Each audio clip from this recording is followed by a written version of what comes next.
চান্দিনা উপজেলার মাইচখাই গ্রামে সিঙ্গাপুর প্রবাসীর বাড়িতে দুর্ধর্ষ চুরির ঘটনা ঘটেছে।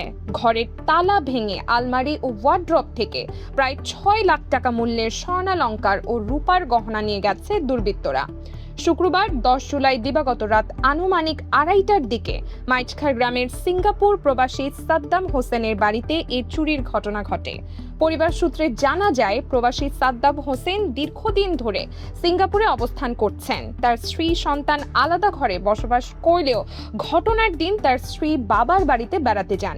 ওই রাতে সাদ্দামের বাবা মহরম আলী নিজ কক্ষে ঘুমিয়েছিলেন। মহরম আলী জানান, রাত আনুমানিক 3টার দিকে প্রকৃতির ডাকে সাড়া দিতে ঘুম থেকে উঠে দরজা খুলতে গেলে দেখতে পান বাইরে থেকে দরজায় শিকল লাগানো রয়েছে। পরে তিনি ডাকাডাকি করলে পরিবারের অন্য সদস্যরা এসে দরজা খুলে দেন।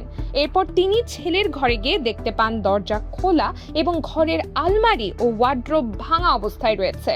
চোরেরা সেখান থেকে 3টি সোনার আংটি, 2টি সোনার গলার চেইন, 2 জোড়া সোনার কানের দুল এবং একটি রূপার কোমরের বিছা নিয়ে গেছে। এসব মালামালের আনুমানিক মূল্য প্রায় 6 লাখ টাকা বলে দাবি করেছে পরিবার। এই যে ঘরের আলমারি ভাঙ্গা, এই আলমারির তালা ভাঙ্গা, তারপরে সুকেসের তালা ভাঙ্গা, এই ডয়ার ময় সবকিছু মানে 6 সাড়ে 6 তা হইব আর কি, 6 লাখ সাড়ে 6 লাখ টাকা আনুমানিক।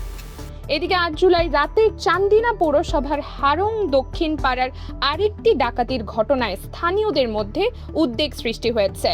সেখানে মরহুম মোহাম্মদ রশিদ মেম্বারের ছেলে মোহাম্মদ শফিউল্লাহর বাড়িতে ডাকাতির অভিযোগ উঠেছে। পরিবারের দাবি, ডাকাতরা প্রায় 8 ভরি স্বর্ণালংকার ও নগদ 1 লক্ষ টাকা লুট করে নিয়ে যায়। ঘটনার পর ভুক্তভোগী পরিবার জাতীয় জরুরি সেবা 999 নম্বরে ফোন করে সহায়তা চাইলেও অভিযোগ রয়েছে আইন শৃঙ্খলা বাহিনীর সদস্যরা ঘটনাস্থলে পৌঁছান ভোরের দিকে। এ ঘটনায় স্থানীয়দের মধ্যে নিরাপত্তা নিয়ে উদ্বেগ দেখা দিয়েছে। ভুক্তভোগী পরিবারগুলোর দাবি, এসব ঘটনায় দ্রুত তদন্ত করে জড়িতদের শনাক্ত করা এবং লুট হওয়া মালামাল উদ্ধারে কার্যকর পদক্ষেপ গ্রহণ করা হোক। এ বিষয়ে চান্দিনা থানার officer in charge OC Mohammad Nuruzzaman বলেন, সাংবাদিকদের মাধ্যমে ঘটনাটি জানতে পেরেছি।